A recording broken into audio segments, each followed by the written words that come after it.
Well, thank you, everybody. I think we've got a quorum here today. There's a few people in the hallway still, but I think we can get started. Thanks all for coming, and I guess first off, we just go around the room and online to introduce yourself and who you're with. Want to start? Ben Stireman, I'm with the Division of Forestry, Fire, and State Lands. Tom Tripp with US Magnesium in Twilla County. Thomas Steels with the Great Salt Lake Brine Cooperative. Kyle Stone, Division of Wildlife Resources. Harley Beal, Westminster College. Jim Harris, Division of Water Quality. Andrew Rupke, Utah Geological Survey. Josh Biggs, Forestry Science. Joe Abbasi, Compass Minerals in North Arm. Jeff DenBleyker with Jacobs. And let's see, Christine, we're just going through introductions. Great. Christine Rumsey, US Geological Survey. And Ryan Rowland, US Geological Survey. great. And then if we go online, let's see, I see Alex. Introduce yourself. Can you hear me? Yeah, Alex, I'm with Duke University, working with Bonnie Baxter. Okay, great. And David, okay. I got caught him with his mouth full, it looks like. We'll jump to Elliot. Yep, Utah Geological Survey. Great. And then Marissa. Marissa Weinberg, Forestry, Fire, and State Lands. And is that everybody online? All right. I don't know. Jennifer, if you can, is there anybody else online? Yeah, I think the rest are just all the AV support. Okay, great. Jeff here, I was signing in. Bonnie's here, and Alex is here from Duke online. He's been working out at the breach, and Christine and Ryan have been out there. So he's interested in how the microbes are shifting between that at that interface. So I asked him to join us today. Great. Super. And then Phil, can you introduce yourself quick? Oh, Phil Brown, Great Salt Lake Brine Cooperative. Super. Oh, that's green. All right. Thank you. All right. Well, in terms of, we'll just review our agenda here briefly.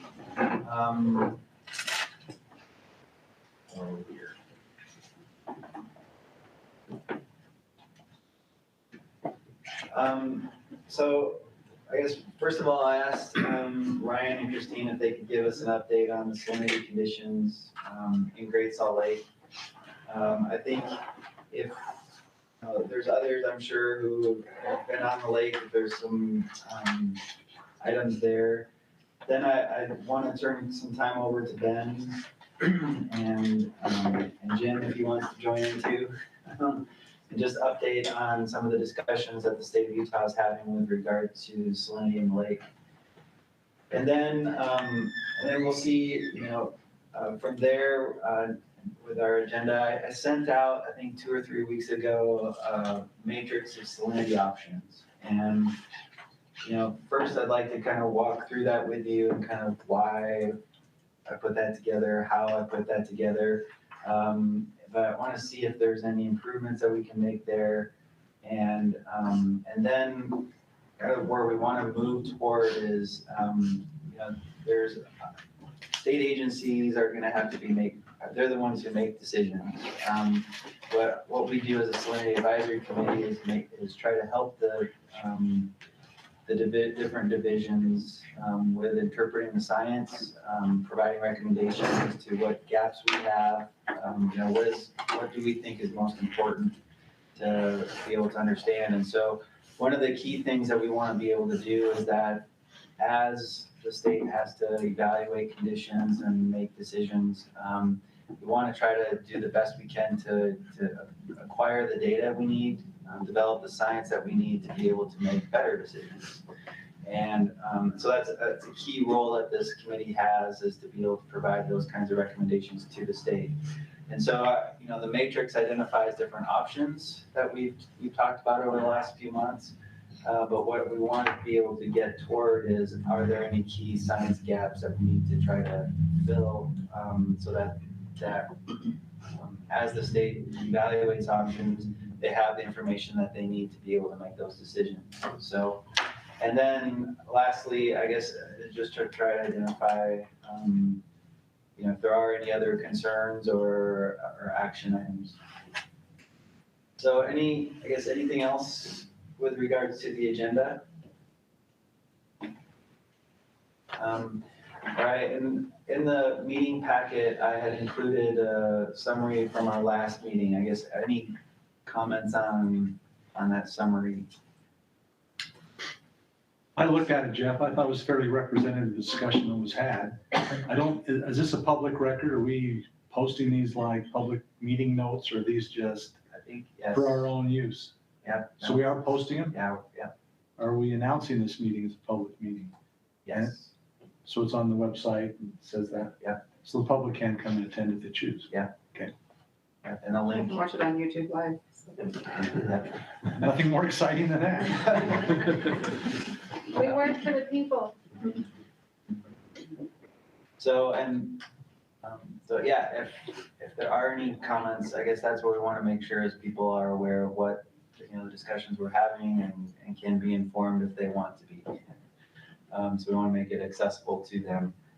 I guess if there aren't any comments or changes you want to make, if you have a motion to approve that summary, then. I'll take my comment as a motion. I think the representative move they be approved as presented. Great. Second. Right. And I guess without any discussion, I guess take just a voice vote on those in favor of approving the meeting summary. Aye. Aye. And any opposed or concerned about that? If not, we will assume that they are approved, and we'll finalize those. So the next item we have here, hi Bill, I just saw you joined. The next item on the agenda is a overview or update on salinity conditions. Let me get this pulled up.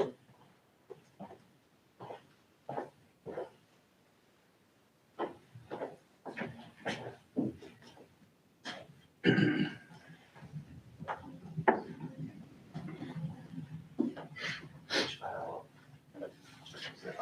There. Yeah, okay.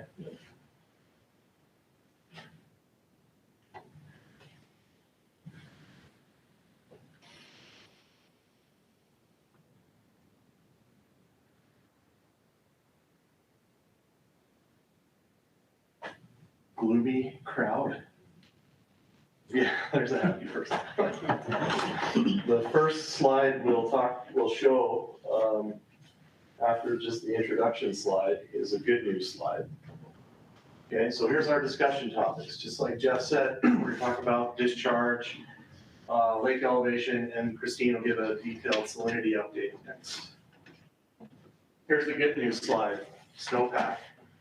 As of December 4th, the Bear River Basin is 160% of normal. The Weber Ogden is 170% of normal. Provo, Utah Lake, Jordan, 169% of normal. I'll tell you what, man, I had a pretty good weekend watching these storms. So let's just keep this rolling. So that's the good news slide. Let's just go into this hard science here. So lake surface elevation update on the Saltair gauge. So I've got data going back to 2019 shown on this plot. So our Saltair gauge is no longer reporting data, right? So you can't get data. But I want this crowd to know that we will estimate daily values for this gauge and load that data in to our database for this gauge, so that there will be a continuous record of average daily values for this one site, so that in the future, when you're trying to download data for South Arm, Great Salt Lake elevation, you'll be able to just pull data from this site, at least average daily or mean daily values, okay? We don't have those estimates in there yet. And obviously, we're gonna base our estimates on the other gauge we're operating in the south arm, right? So these will be really good estimates, basically, is what we're saying, for mean daily values. But it'll save you all in the future, the trouble of bouncing back and forth between two gauges. So next slide. So yeah, just a remark there that right now you can't get data for this site. You have to go to station 100, 124, which is way up, just south of the railroad causeway. The previous gauge is in the Saltaire Harbor. So now for this, we're on the south side of the railroad causeway, so we're still measuring south arm water. I have data going out to September 2022 to December 4th. So we see the seasonal decline continuing through September. Things start to level out in October. And the most recent data suggests we're actually coming up. So as of December 4th, 2022, we were at 4188.8. The daily value on November 3rd, that should say 2022, not 2011. That's this guy right here. So that's probably gonna be, so 4188.5 is probably gonna be the new historic low mean daily value for Great Salt Lake, for the south arm of Great Salt Lake. All right, we haven't made that official yet. We're still, we wanna make sure that our equipment's stable, that we don't have any corrections we need to make to the data. But once we're done with that, we'll probably be talking about a press release to announce this.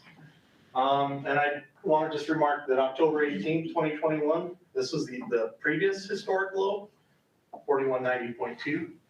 So you can see the difference between the new historic low and the historic low in October. It was at about 1.7 feet, something like that. So there you go. I think we're on the lake is starting to come up. So that's good news. Next slide. Just briefly on the inflow data for our 4 major inflow sites that we have, that we gauge.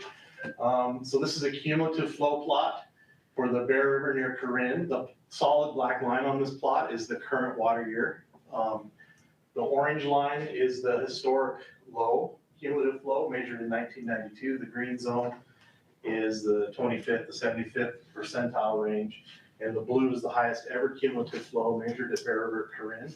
And so just looking at that bold black line, it's resting pretty much right on the yellow line, the historic low. So right now, in terms of cumulative flow, we're tied essentially with the lowest measured at this gauge. So it's all about what happens in the runoff season, but at this point in the water year, it's very early. The water year started on October 1st. We're not looking terrific at Corinne.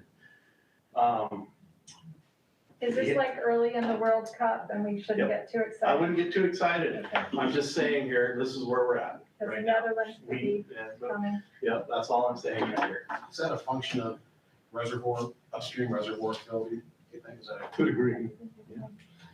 Yeah, that's for others to say. This Corinne gauge, I'm just talking about the data at this gauge. So obviously there's lots of upstream management that happens on the Bear River. Right? So that river is part of the Bear River compact. There's lots of management happening upstream. Bill has his hand up. Go ahead, Bill. No, just to add, I mean, Ryan, there's an interesting discussion going on with the Great Salt Lake Strike Team. Yeah, and Laura may know about this, but may not. The fact is that subsequent or successive dry years lead to a lower runoff efficiency relative to snowpack.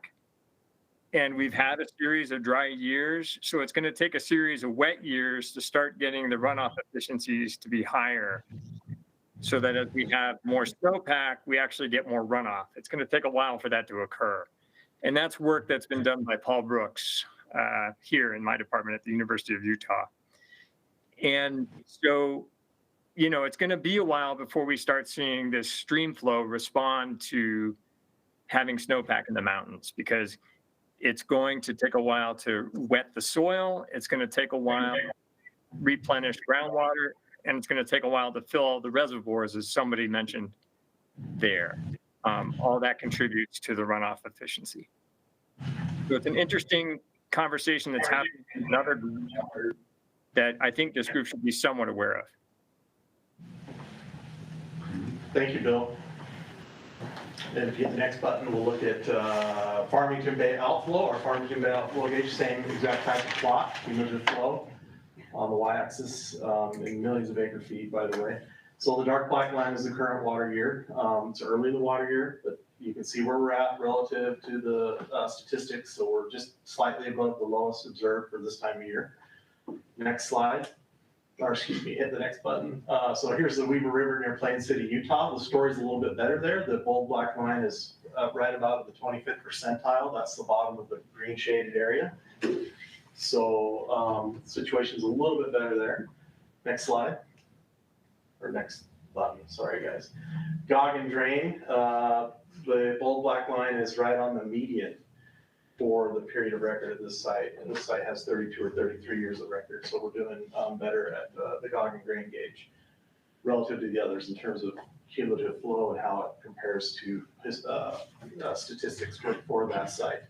So on the right, the bulleted items, I have the water year 2022 total, which is about, let's just round 780,000 acre feet, and compare that to the water year 2021 cumulative flow for these gauges, which was 708,000 acre feet. So we just have to wait to see how this water year plays out. Hopefully we show another improvement relative to 2021 and 2022. Next slide. Okay, as you all know, we make, we're collecting a lot of data at the new breach. So we make monthly discharge measurements. Blue circles are south to north, red circles are north to south flows. The gray line is the elevation difference based on the salt air gauge and more recently that second gauge on the south arm. And the saline gauge, that's where the gray line comes from. So that's the elevation difference. Usually the south arm's higher. So that's we've been making these measurements back to 2016. The takeaway on this is as you go to the more recent data, July 2022, October 1st, 2022, and beyond, you see the gray line representing the elevation difference drops off. And in fact, there's some negative differences in elevation, meaning the north arm is actually slightly higher than the south arm. We haven't really seen that historically. This is due to the berm being raised at the site. And then the discharge values, the blue and red circles, for the most part, they're all lower, they drop off after July 2022. So we have lower flows there, generally speaking, relative to historic data.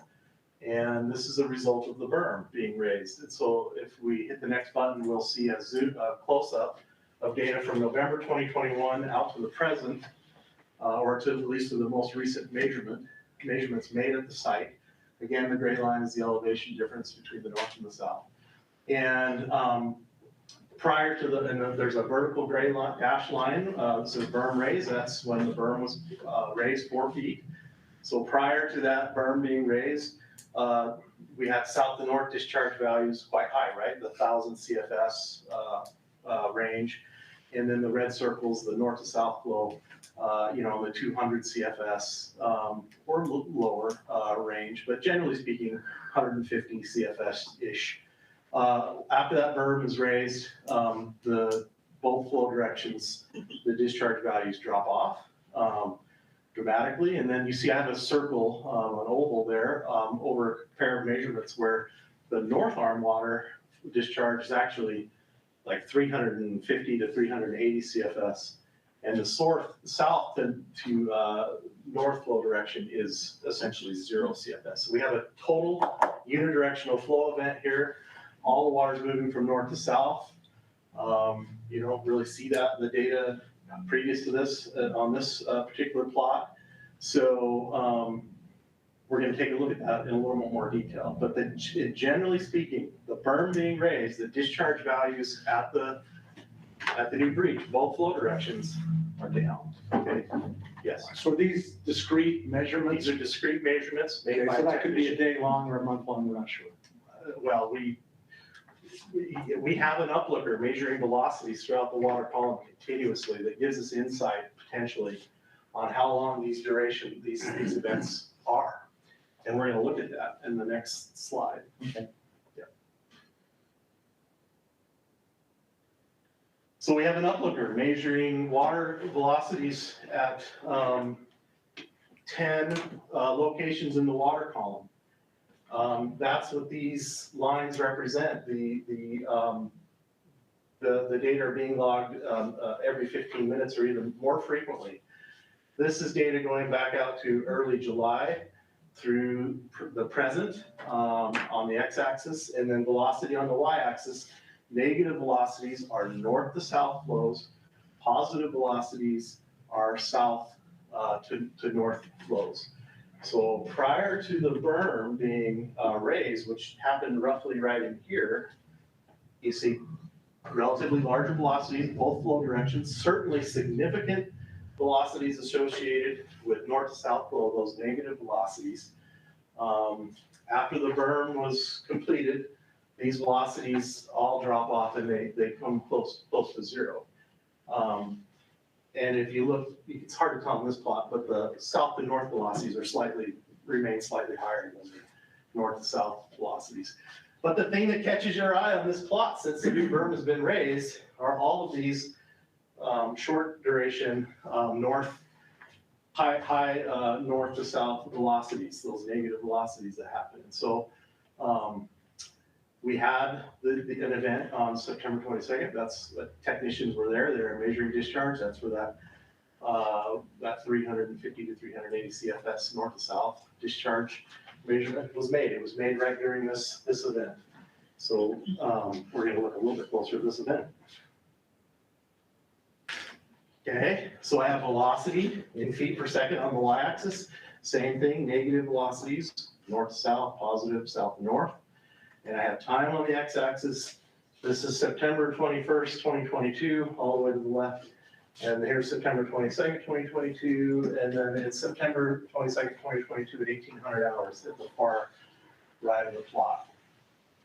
So these solid lines are velocity vectors at various locations in the water column, shallow to deep.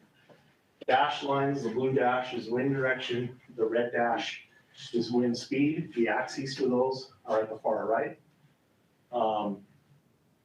So initially, early on September 21st, 2022, wind direction roughly out of the south. Most of our velocities are south to north. And then we have a wind direction change that happens roughly at 2100 hours, where this dashed green line goes from roughly south all the way up to 360 or 359 degrees. So a north wind. The red line, which is wind speed, is amping up through this period. Wind speeds at the peak here, 16 miles per hour sustained. But as the wind speed and the wind direction shifts, you see these velocity vectors, the solid lines, all dive to negative. So here's the beginning of our unidirectional north to south flow event. The technician made the measurement right over here. So this is about midnight, or just after midnight on September 22nd is when these velocity vectors are peaking in terms of the north to south speeds. The technician was there by between 9 and noon the same day, made the discharge measurement, 350 to 380 CFS north to south at that point. So this data can illuminate how long these events last. Now, obviously, we don't know the magnitude of the discharge here relative to when the measurement was actually made.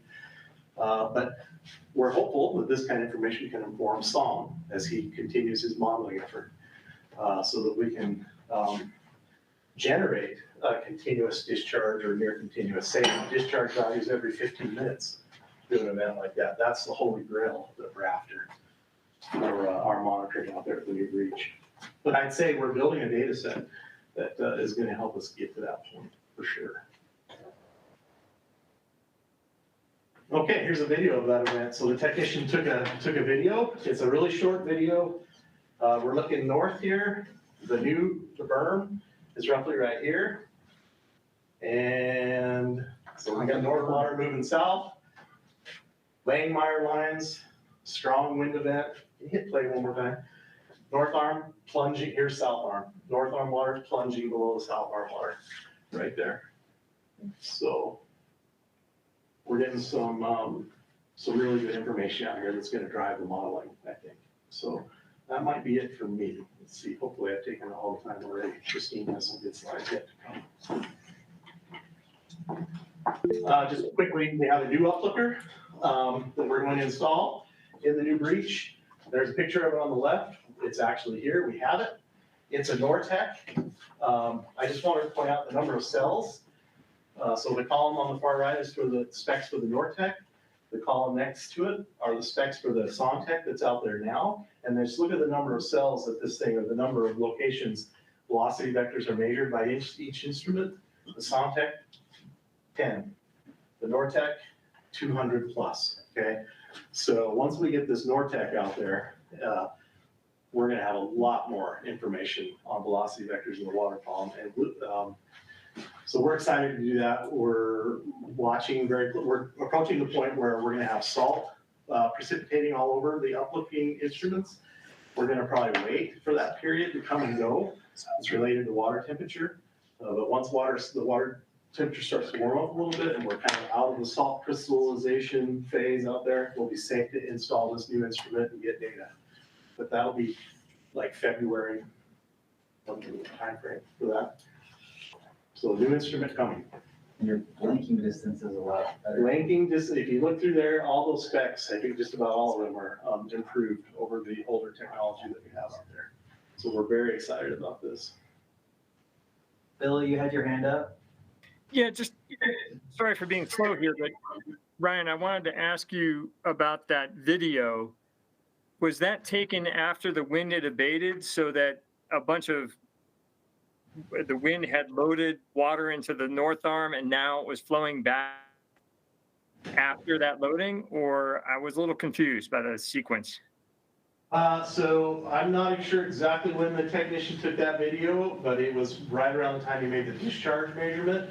The winds were still coming out of the north at that point.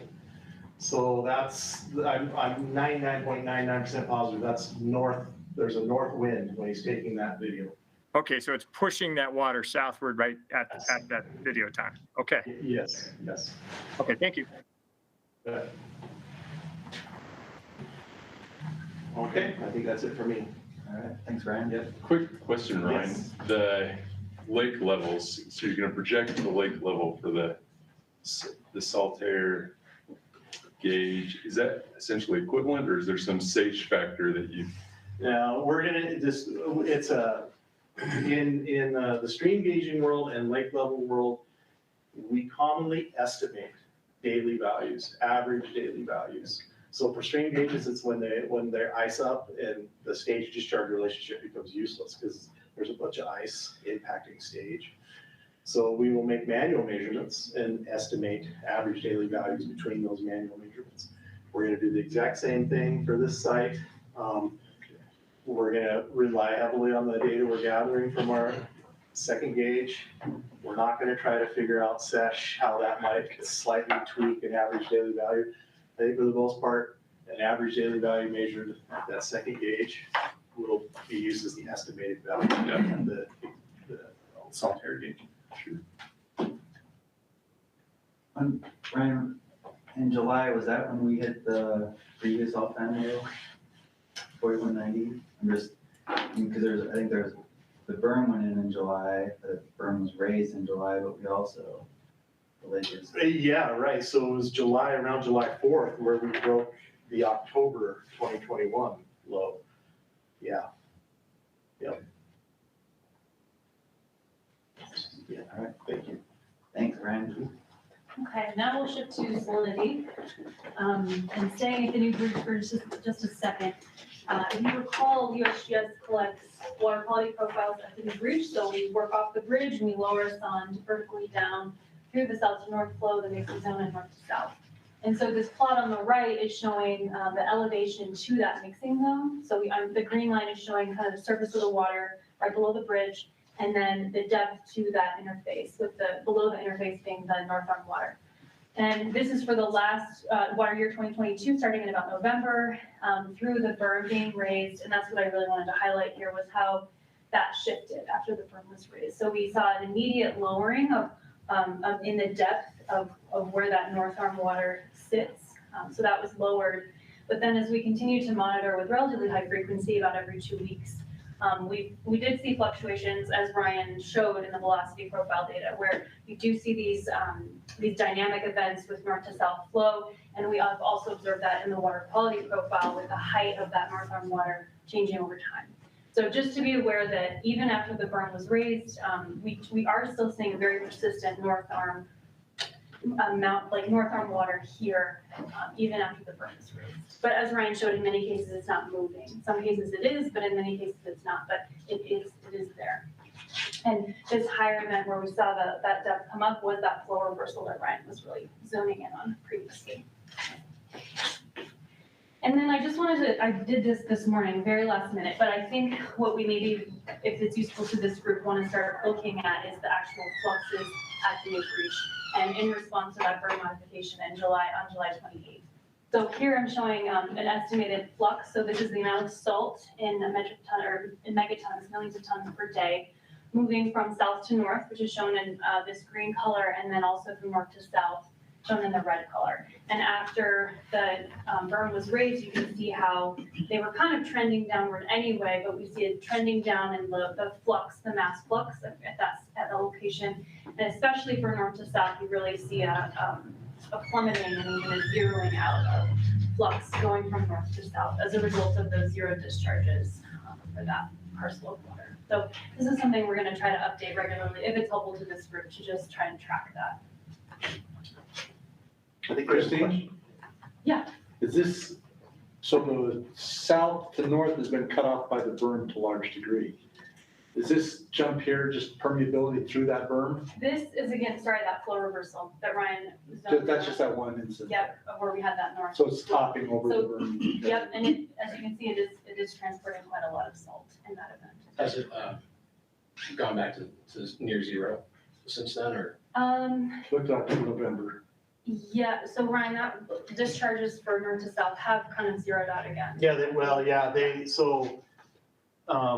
north to south discharges subsequent to that event and on September 22nd are down around 50 CFS, 30 CFS. So if not you, zero. It's not zero. Yeah. And if you recall, right after the berm was raised, that north to south discharge, those values were like around 10 CFS. So now they're around 30 to 50 CFS when we don't have a big wind event. But the elevation difference between the north and the south is much, much less now. They're so maybe it's a little easier now to push some north arm water towards the south, which is resulting in these slightly higher discharges relative to when the berm was first raised. So if you've got equal height, but the north side's more dense, that's forcing it back to the south? Yeah. Yeah. Yeah, Okay. there's more pressure head on the north.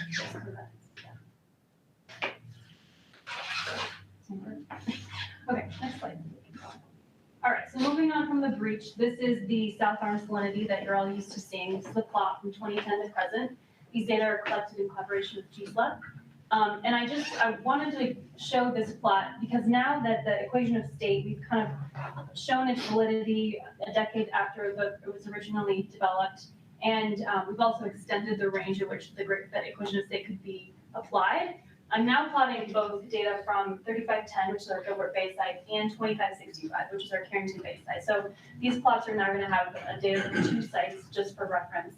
Surface salinities at these sites tend to be very comparable. And even if we look at the 4-site GSL monitoring network, surface salinities really tend to match well. So it's fairly homogeneous in the south arm. What's different is the deep brine layer and how in Carrington Bay, that's shown in these orange points, or Carrington Bay, at depth the salinities tend to be much higher there consistently, as you might expect. As it's closer to the north arm, as water moves down further south. Water at depth is much more saline here in Carrington Bay than it is in Gilbert Bay. So just wanted to illustrate that. We did have a break in monitoring in July and August because accessibility of the lake was very difficult. But Since then, we've tended to see salinities kind of stabilizing since the summer. So the most recent values were collected on November 30th, and in the surface, they're about 185, 186 grams per liter is where we're sitting now. And I'll also note that at 2565, our Carrington Bay site, the shallow and the deep samples are the same. So that indicates our deep ground there has mixed out there, which is a good indication that flow from north to south of the breach has been really restricted, and we're no longer seeing that deep layer up in Carrington Bay. To corroborate these most recent salinities, we had at the new breach, we measured 187 grams per liter on November 22nd. UGS, I believe your most recent measurement was on October 25th, and that was done by Saltair Reef, and that was 181 grams per liter. So that's kind of where we're sitting now. If we go to the next slide, I zoom into the last year of salinity record. So this is starting in last October to the present. Again, salinity at those two sites, but I just wanted to give folks a sense of the kind of the range of variability we've seen in the last year.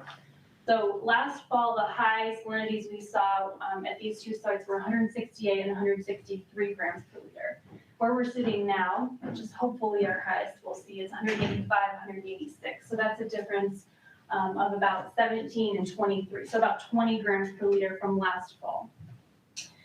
If we compare it to high stand versus low stand this water year, so in the spring, we saw the lake come up, and about April, salinities were diluted to 158 grams per liter this spring. Compared to where we are now, that's a fluctuation of about 30 grams per liter. So just to give you a sense of the within year variability of salinity that we observe, those are the ranges of magnitude there. And I don't know if I want to talk about this now, but with just want to throw this out here. The idea of with all of when you're thinking about options for managing salinity in the South Arm, with the flux calculations we've done at the new breach and with how we know salinity varies in the South Arm, we've been really curious, Scott and I primarily, about the idea of an opportunity for seasonal adaptive management at the breach. And the idea, if you toggle this, I don't know why.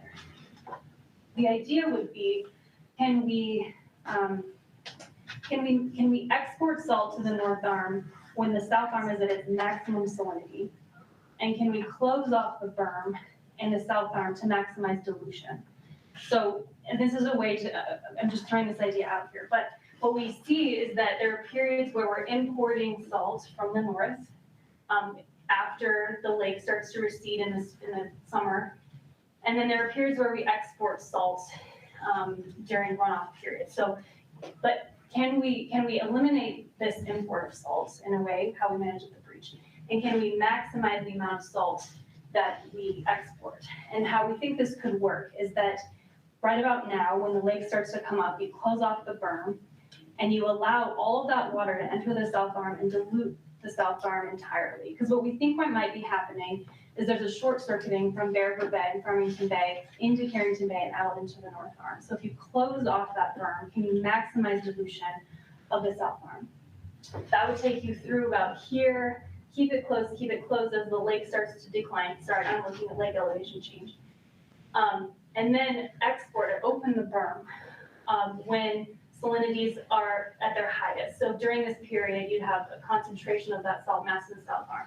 Open the berm then and export the maximum amount of salt that you can during that time period to try to get it out, and then repeat it the next year. Maximize dilution, maximize export. And the concept is like, can we just recreate this event in 2017 where we exported a ton of salt? And can we just do that maybe at a smaller scale and kind of work our way down to a smaller salt mass in the South Arm? So this is just an idea as we've been doing our calculations and thinking about variability and seasonality of salinity as well as salt mass that might be accessible now without thinking about building a giant dike. But anyway, throw it out. So what's the materiality of that, Christine? What does that mean? How many total tons would be preserved or moved? That's a great question, and we haven't gone that far. It's kind of a concept. I'm seeing your little colored in sections there. They seem to get lower and lower as the lake elevation goes down and down. Exactly. So it may have been great a few years ago had we known this was all going to happen. Yes, but I think if we were to close off the berm, one of the advantages, because I was like, well, you know, if we do that and then we open the berm again, we're just going to get this huge pulse of North Arm water back. But I'm wondering if we could, you close off the berm, you raise the south arm, and you keep that pressure head high. And so you can just get unidirectional flow into the north. And so I don't know, I wonder if you can manage it in a way that you could get what you want, is what I'm saying, Well, if there is a short circuit from Bear River Bay to the North Arm, then that might help keep the North Arm in precipitation mode. So locking away that salt. Can you say that again, if there's a what? If there's correct me if I heard that right, or heard it wrong, but a short circuit from Bear River Bay to the North Arm, and if you keep that fresher water out of the North Arm, you might keep the North Arm in precipitation mode longer, so sequestering more salt. This is great out of the box thinking. It's awesome. Yeah, I agree. It's just something that seemed accessible in this moment without a lot of, you have to modify the berm obviously, but it's not building a dike across. Yeah, that's a backup, that's good. Bill? Yeah, no, I quite agree. This is something we brought up last year, that, we want to time the closure so that we minimize the salt import back from the North Arm and maximize salt back export from the South Arm. And Christine's absolutely right. There's plenty of evidence that when the freshwater inflows come in, because most of it's coming in from Bear River Bay, the currents north of Fremont Island are extremely strong during that runoff. And there's a lot of evidence for that short circuiting of fresher water flow directly into the North Arm without full mixing in the South Arm. And so to close that opportunity to flow that fresh water to the North Arm during spring and early summer runoff, I think is an important strategy. I think that's what you're referring to, right, Christine? Yeah. Yeah. And then you maximize the mixing and dilution in the South Arm during that time, and then open the flow to the North Arm after you've got complete mixing and maximum salinity during summer, late summer, fall. Right, and you kind of let the South Arm concentrate to its highest salinity and try to maximize the amount of salt export. And if you get a pressure of, a growing pressure head in the South Arm, you might be able to export quite a lot of salt in a short amount of time, because it's just going to push it through like it did here in 2017. That's what we're brainstorming. Yeah, I think it's I did it out of the Explorer. In the olden days, back when you were a kid, I was 30, it was 19 inches up, 19 inches down when the lake was kind of hanging around 4,200. I think last year the up to down was 6 or 7. What was our peak to trough to peak last year? Oh, it's been like 2.7, 2.8 feet. No. Yeah. For the South Arm. 2.7 and then went down another. So what was the elevation that this? Well, you're talking probably high to low. He's talking low to the next high. Exactly. With very little inflow, you only have like whatever. You're not going to build enough head to really inches, blow a whole bunch of salt out. You get some out, but you can probably calculate the materiality and how good of an idea that is. But it would be a better idea when you have more inflow. I think we've got the tools to look at what if we sequester or restore the spring runoff in the South Arm, and then the SOMS model, we can look at what the flow velocities and flow rates would be if we were to open that up. So would we be looking at opening that up like in October? That's what you're proposing is yes, probably October September, to- October, when, October late to February or? whenever we decide.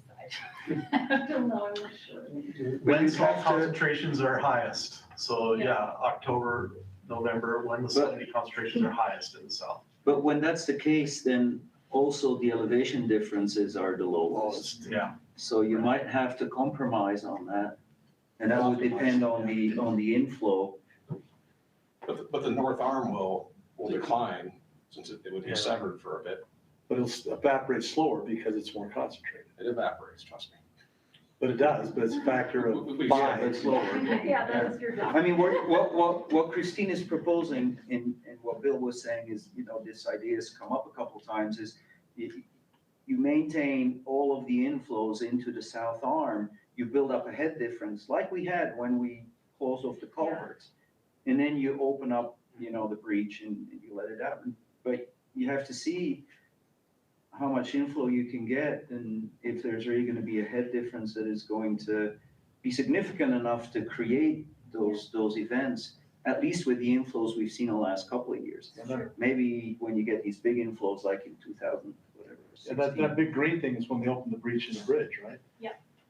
That's what that represents. Yeah, and that was a combination of several years of built up head difference as well as a really big runoff here. And you can see it in your unidirectional flow data from the breach. You can see the head difference drop after the first few months and that flow declines. And then the spring runoff hits in 2017 and it shoves that unidirectional flow up again and continued that one-way flow for another 3 months or so. So 2017 was kind of a combination of it. It was a high runoff year and it had already built up a pretty big head difference just from the two arms being separated for several years. It was 3 feet. So, That Yeah, it delta was was 3 feet. Yeah. That's a fair point.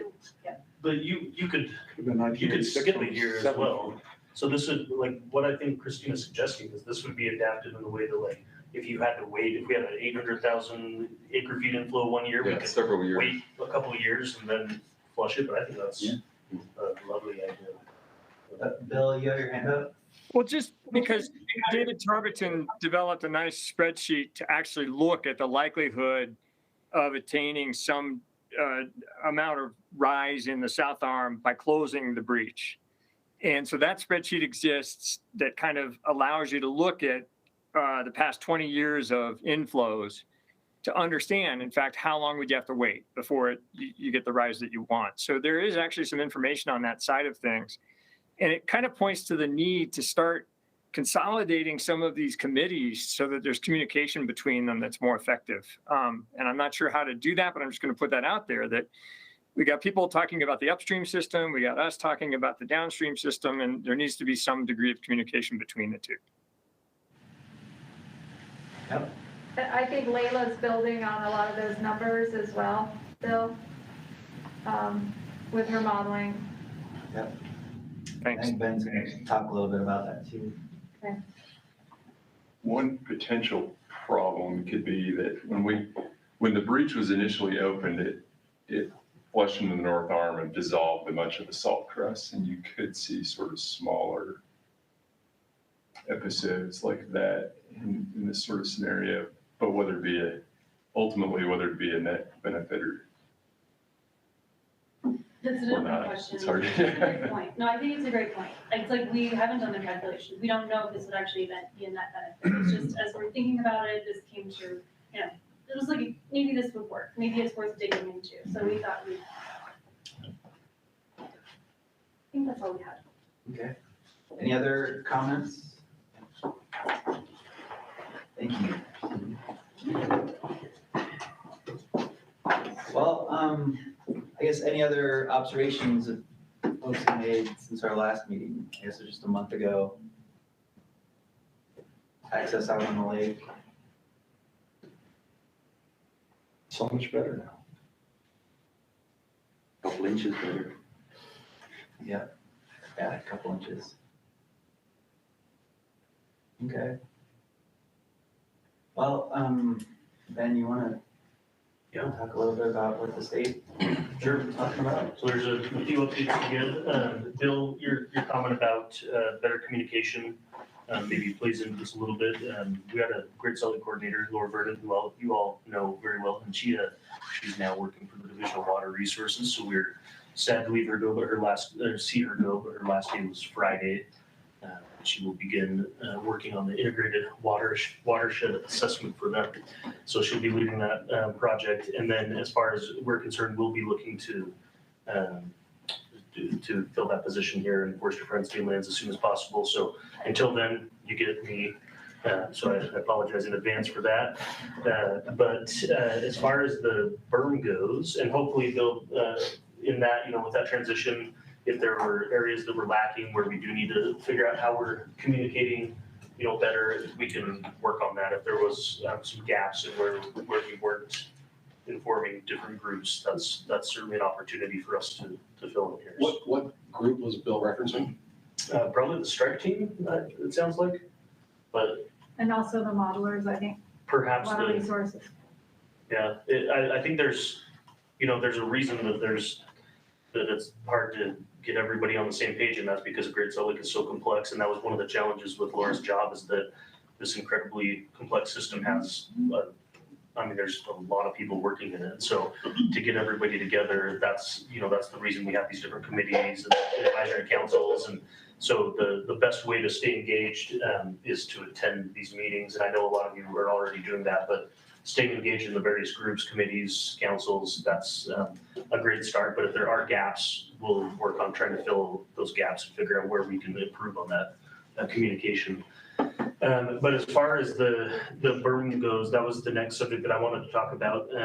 We've been working through different solutions as a department on the things that levers we can pull right now to help with water levels and salinity and different options. Last year, we through this group and up their efforts and with water resources, we modified the berm, and that was one step that we took, but we are realizing now that that probably wasn't enough, and perhaps sealing off the berm entirely is one lever that we can pull immediately and get some immediate payback on both salinity and water levels, potentially in the south arm. And I think this plays in really well with what Christina's describing and trying to figure out, if there's other things that we can add to that, such as releasing water to the north arm at optimal times. But as of recent, I've been asked to start working through the process to get the berm modified really as soon as possible. So we're looking at target dates of really, January to get out there and do this. So I've been working with Leland and Craig to get some models going on this, and they're not here today to speak about that, so I won't try to do that because they're going to be much more intelligent about that. But what they're modeling right now is essentially what it would look like right now to bring the berm up 2 feet from its current elevation or 5 feet. And really what we're most interested in is what it would look like at 4192 and how long it would take to bring the lake level up at different inflows. So I've asked them to model it at inflow similar to last year, an average inflow, and then a big water year. We just want to know what it's going to take to bring the lake level up, what the salinity might look like, and a lot of those things still have various missing pieces. So the salinity is probably harder to identify, but the lake level will be a little easier to identify. So I think we'll have that information this week. So if anybody's interested, as soon as they're comfy sharing those numbers, we can distribute that through the committee. So you're going to create perhaps a table that says, at this inflow, the lake elevation will be this. If we cut down the area, then it'll be that. Is that the kind of thing you guys? Yeah, so I had simplified it into a table. I think Leila would feel more comfortable with the graph. She's really good at visually representing what these look like. And so I think we would have that high, medium, and low flow scenario. And then what the berm would look like, at 2 feet versus the 5 feet that we're considering, and what the level of the lake would be. So the idea is, smaller surface area, hopefully the dilution of all those inflows, we would see the salinity drop and the lake level come up. But we really want to prove up on that with the numbers and make sure we understand exactly what it's going to do. So at this point, that seems like a lever we can pull immediately. And then as we build on that information and we, if we were to get that in there now, it's not to say that, I know in your matrix that you created, there was, a line in there about a modified or a berm that we could modify without going in and moving rock and things. I still think that's a great idea, especially if we decide that releasing water into the north arm is the way to go. We would definitely want something that we could do that, more frequently and adjust that as needed. But it's super expensive. So these are things that we want to get models done, figure out where the return on the investment is. And those are all things that we're working on. I also am part of the strike team, and this is something the strike team is going to dive into a little bit as well to determine where the best return on investment is for these types of activities. But that's pretty much it, unless you have any other specifics you want me to talk about, Jeff. No, I guess. Or if anybody has any questions, happy to Did I hear you mention the goal of 4192 lake elevation? Right now, that's just a number we've thrown out. I think that number was selected very loosely based on this idea that, the microbial light ring is somewhere around there. And if we could bring water about up to there in the south arm and let it spill over to the north arm without modification, that might be like a happy spot. But salinity was also around 15.5% at 4192. So I understand, in a smaller area, perhaps the salinity would be even further reduced. But those are things that right now that's a number just a number to aim at and see where we land. And I think we could always scale that up or scale that down based on how the modeling comes back. So if we find out that maybe 4190 is the optimal number, we can certainly look at that. But it'd be nice to know, where we think the salinity will be at that point. So and yeah, the confounding thing with that is there was a deep brine layer then. And it's taken a while for that to equilibrate at this point. So when you say we may have not gone too far, well, we're still catching up to where, because now we've cut that off and it is gone. So now any adjustments that you have to account for the fact that there won't be a deep brine layer. Exactly. So it'll probably happen faster. And so I think that that's a good point, John, is that if we go too high, we could actually get to a point where we don't have enough salinity. So it's something we'd have to carefully monitor. And we're working through we actually, as you all know, there's going to be a monitoring component of this that we're working through, water quality, USGS and others, UGS, to monitor. But I think that this is something where we would really have to dial in this modification, be ready to act immediately if it gets to a point where we start seeing those, any indication that we need to modify the berm to reduce salinity if that ever happens, which what a great problem to have if we had to open it up and let the north arm back into the south. Extraction people always like that on the south arm. Almost always, not right now. You said the first raise, was maybe less than effective, but that was a different objective. Well, and and we zeroed out almost. I think at that point it was effective for what we were trying to achieve. Like it did what we thought it would. Objective. And now we're just trying to. Yep, and those numbers support that. I think just at this point now, I don't think that back then there was a lot of talk about making sure that, like even the own committee talked about maintaining those bidirectional flows and having those flows maintained. And at the time, I don't think that. I don't even think that to me, it still wasn't an option until we really started to drill down and talk about that. But yeah, I think that this is becoming more of a reality, that this might be a good solution. Would this group have the ability to have a look at the modeling results? Absolutely. I think that once Layla and Craig are comfortable sharing the modeling results, I will send those out or send them to Jeff and he can send them out. Brian, I saw some of that yesterday, and one of the things that I think also would be useful for this group is the how many acre feet. I think it was almost like if we added 200,000 acre feet, we would reduce the salinity by 0.5% or something like that. Like 200,000 more than what? In the 800,000. Oh, more than like last year's number? Yeah, okay. than the 2021 number. So that, it seemed like every 200,000 acre feet would affect it by 0.5%. But then she was very uncertain about those numbers. Is that with the berm closed, or are you talking without the modification now? I think that was without the modification. Okay, that sounds right to me. And I think that the salinity is much harder for Craig and Layla to estimate because of a lot of unknowns right now. And she indicated that, but I think that would be important information for us to have here as that develops. Sure. In terms of trying to get it done by January, if that's the direction. It feels like there might be a little more time before we start getting the spring inflows to see how things are looking and maybe have a little bit more time and maybe have this group convene one more time. I think there is more time till we get to the spring inflow, but as you can see, there's still, events where we're having north arm transfers. I think it's very unlikely that we're going to have we're going to solve the issue this year. And so I think if we, we're probably going to meet again before this project is implemented. I mean, let's be real, we have to get, there's gonna be some core, work with the core, which always takes longer than I think you would expect. And then getting someone mobilized, working with Union Pacific, it's very likely. So I'd like to keep the momentum and not pause to wait right now. And that's also been the direction I've been given, and that's coming from our very top.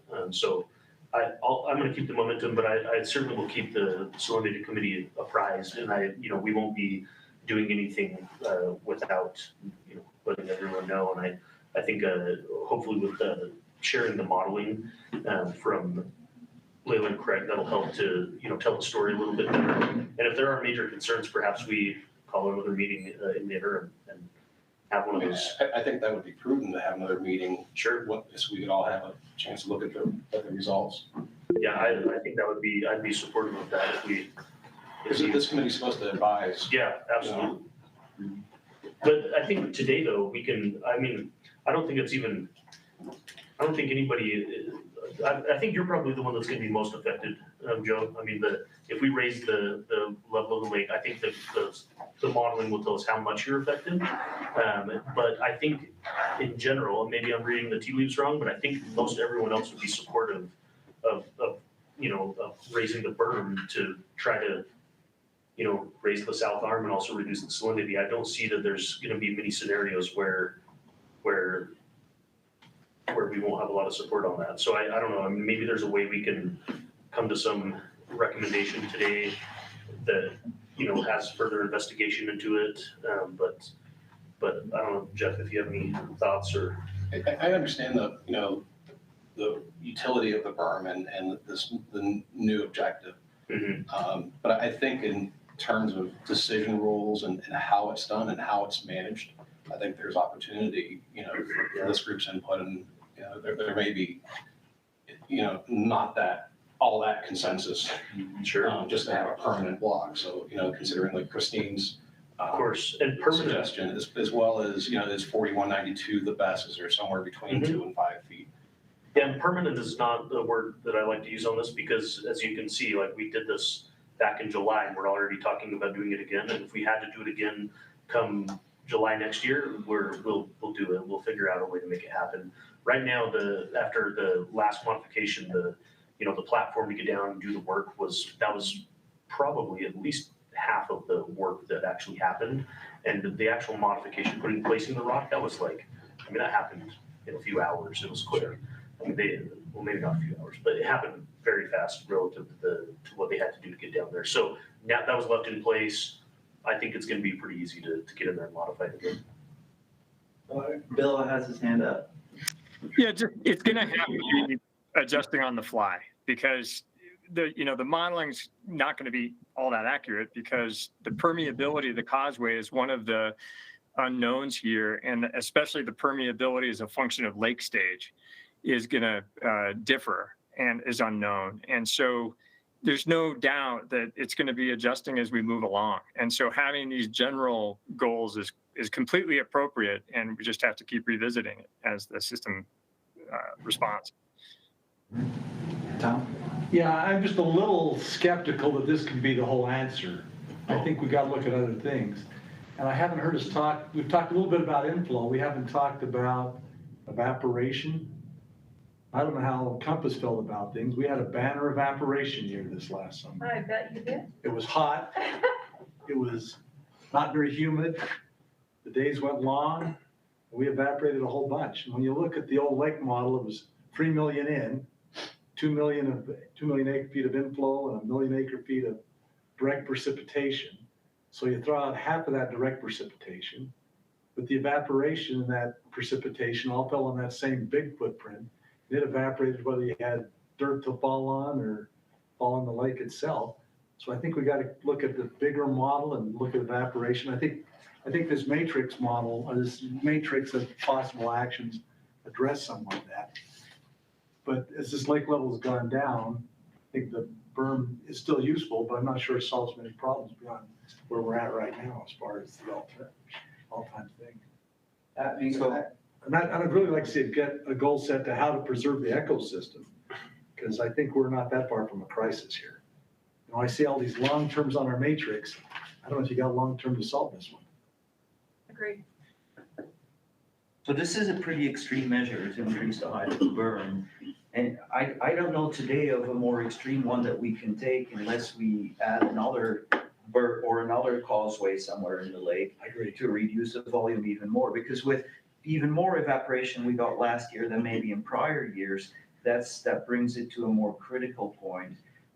So, you know, I mean, I would be still supportive of what Ben is suggesting.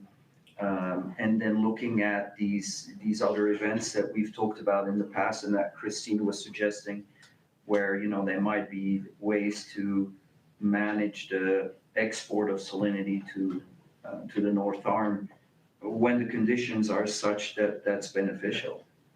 I think you're right, Thomas, but what I'd like to see is a more simplified model. We got this many acre feet coming in. We got this much evaporation going out. So what's the materiality? What will we gain by shutting off everything completely? Is it a whole bunch or is it a thimbleful? We'll have that for you probably this week. That's the simplified model that Layla's doing. So when you have that simplified model, then you're gonna say, guys, we gotta come up with another 500,000 acre feet of either less evaporation or more inflow. You're not gonna conserve yourself 500,000 acre feet. You just can't do that. I think last year, October in the summit, Wilson said we saved 9 billion gallons. That was 20,000 acre feet or 23,000 acre feet, which was symbolic, but it was a small fraction of an inch. Yeah, I mean, I think I can just kind of summarize. And a year ago, we met to talk about, you know, the concerns that we had with the salinity that we had, you know, last year. And we were bumping up to the top, near the top of that range last year. And so we recommended that because of the increasing salinity, because of the anticipation that salinity could increase further, that really our only tool was to raise the berm by that 4 feet that we did. And, or, you know, to raise the berm to reduce. And I think, Joe, you made a great point. Last year, the goal was we wanted to reduce or stop that north to south flow. That was the goal. The second part of the goal was we wanted to maintain the connection between the two arms. And because we wanted to, the outcome that we wanted to have was to slow down, if not, you know, I don't think we had an illusion we would stop the increase in salt mass, but at least we could slow it down. And so we went through the process and we built a berm, and I think we can check the boxes, say that, you know, hey, raising the berm the way we did was effective in achieving that goal. So I think, you know, what I'm hearing now is that, you know, our salinity is at that 185 grams per liter standpoint. The lake is lower, even lower than it was last year. And, you know, there's a significant concern about the ecological risks, you know, that we're facing immediately, you know, right now, but also what could happen with time, you know, even, you know, in the coming months and next year. And so from what I understand is that the state's been saying, well, geez, what can we do? Because like you pointed out, I mean, almost every one of those options is going to take months, if not years, to design and build, much less all the time to do all the permitting and everything that would have to go into it. And trying to get more inflow to the lake, short of an act of God this winter, is going to take significant effort and time to do that. And so I think where the state is coming from is saying, well, what lever, again, it's the question of what levers do we have that we can pull that where we can minimize the impacts that we're seeing unfold right now. And so the concept is, if we raise that berm by a certain amount, can we store the inflows that are already starting to come into the lake now, and store that volume of water in the South Arm to raise the lake level, to flood the microbialites, and hopefully reduce the salinity, to dilute the salinity that's in the South Arm right now. And with the idea that hopefully over time we can achieve a new stable water or lake level, whether it's 4190 or 4192, whatever that elevation would be. But we can get to a stable lake level in the south arm to preserve the beneficial uses there. And certainly the concern is, well, what about the beneficial uses in the north arm? You know, Compass relies upon the water in the north arm. Will, you know, what do we do about that? And so I think the modeling that they're doing right now is saying, you know, if we look at three hydrologic paradigms, one is this year, which was very low, look at an average inflow to the lake and a high inflow to the lake. What happens if we raise the burns 2 feet or 5 feet?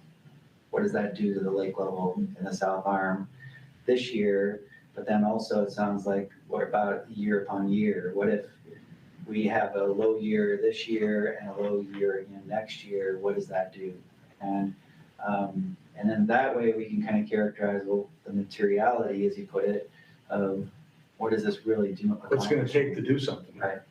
And I think you brought up a really good point about the importance of looking at the evaporation losses as well. Yeah, to get things in balance. Right. And I think that's where the model that Layla and Craig are using can do that. I mean, we know we've got a huge gap in our understanding of evaporation from the lake. And you know, we need to improve that. But with the model, we can at least characterize what we think could happen year over year, you know, while we try to figure out a longer term solution. And did I miss anything? No, I think that's exactly, I mean, you say it much more diligently than I do, but one thing that I was thinking about while you were talking, Jeff, is that we definitely want to involve the Salinity Committee as much as possible. And I think that because this is happening so fast, perhaps scheduling a meeting now, like today while we're in here, having something in between would be appropriate. We have to give the members 20 days notice. That puts us right at December 26th, and nobody wants to meet the day after Christmas. So we could look at like something right after New Year's. And like I said, I don't think we're gonna have, this isn't gonna be shovel ready done. But what I think we could do is we could bring back, hopefully we'll have that modeling distributed by then. I would assume we will, because we're hoping to have it this week and it'll be ready to share. But we can distribute that, and we can also bring a design that we intend to carry out and hopefully have consensus among the committee that that's the way to go. And if it's not the way to go, we can discuss that at that time, but we don't probably need a whole 2-hour meeting, you know, that for the center, and we might just schedule an hour and at least have this be the center of discussion. You and I have talked about this before, but I think Layla and Craig really need to talk with Tom and me on the actual consumptive brine use, because even at the Great Salt Lake Summit and whatnot, I'm seeing numbers that most of that water use profile is non-consumptive. It goes back to the lake. So just making sure, and that may not move the dial very much anyways, but just, you know. Yeah, and I think like on the north arm, which is the one, you know, with what would really have an effect, like what were they depicting, like 150,000 acre feet per compass, and that's our water, right? Yeah. And you're using like 35,000. 35. And we're the same sort of, Yeah. For the rest of industry, the same thing. We're down at 20 or 30% of our normal, well, of our allowed take. And yeah, less than half of what we've ever taken. We've had a spread 75% cut. Well, I don't know what their model is using now, if it's your consumptive use or if it's your current or if it's your 30-year trend. That's something I'd have to ask. It all depends on the objective of the model, but this one I think should match sort of the current realities. I know Craig wants to look at sort of in different contexts, kind of maximum, you know, level of impact. Yeah. We're 75%, and there's no way for us to really increase that. Yeah, you take it all away, it's not changing the game. But we'll take less salt out, and that'll help the salinity go up faster. You know, and I'm not a hydrologist, but my quick and dirty model says you got to cut off the North Arm completely, and then you got to cut off Carrington Bay completely. And then with 700,000, you'll maintain where you're at. Not gain, maintain. I think, and I hope Craig will do a better job and more optimistic than me. But that's what I think you break even right now, is cut off Carrington, cut off the North Arm, and then with your 700,000 or 800,000, you'll kind of come to an equilibrium, I think. That's what we need to look into. Bill? Yeah, just, that's a little too worst case scenario, Tom. Dave Tarbiton, You're probably the Prince of Darkness. let me just finish. Dave Tarbiton, did this balance, this water balance. And, I know that Craig and Layla's model will fine tune this, but Dave's balance is a good first cut. And what it shows is that if we cut off flow to the north arm, that even if we get the lowest inflow recorded in the last 20 years, we'll maintain things where they are. And that's good news because it's likely we will get higher inflow than that, which means we'll start reducing the salinity immediately if we cut off flow to the north arm. And obviously, mainly that's due to reducing the evaporative area of the lake and maximizing capture of the inflow in that area. So it's good news. We will start having a positive effect as soon as we close off the flow to the north arm. And the amount of that positive effect will depend on the amount of the inflow, of course. But the quick and dirty says we're going to start having beneficial effects right away. And I think we should really consider in this next meeting that we'll schedule, what are some of the objectives? So if salinity attains X, so the desirable salinity, then we could reopen. We already have those targeted ranges, so I think that's fair to say, at this point, if we're still to completely cut off, that we could lower it to allow it to spill over sooner. I mean, I think that's a good compromise, and there's a lot of room to do. So there's lake elevation or salinity, whatever the objectives are, but I think that should be woven in. Absolutely. And as you're cutting this guy off, you gotta make some provision to make sure they have access to brine. Help them get a pump station in the south arm with sufficient volume to keep them going. Yeah, and I think the state's amenable to coming up with solutions like that at this point. We're looking for solutions. We're not trying to, create hurdles. We want to figure out a way to meet the objectives and get the south arm in a situation where it's, where we're sustaining the ecosystem. And then we're not looking to put Compass or US Man or anybody out of business. We appreciate the business and the difference you've made in the economy. So, yeah, I think that's totally reasonable. And as Joe pointed out, if we hadn't taken that salt out, you'd already be saturated on the south arm. Sure. So everyone knows it's come up in different conversations. Collectively, we probably sequester 40 million tons of salt a year in mineral extraction. That's not sold at the market. It ends up accumulating in our ponds. We do mineral return, and I know, this group is aware of that. We're not very good at it. Of the probably 30 million tons that are sequestered in our operations, we may return only 3 million tons. And could we do something else with that right now? We're talking about Because the pond flushing is something that's coming. sort of in the trapezoid. You need water to do that. Right, There's no right, water. no, I know. We're really bad at it now. Yeah. But one possibility is creating kind of a storage area in the trapezoid.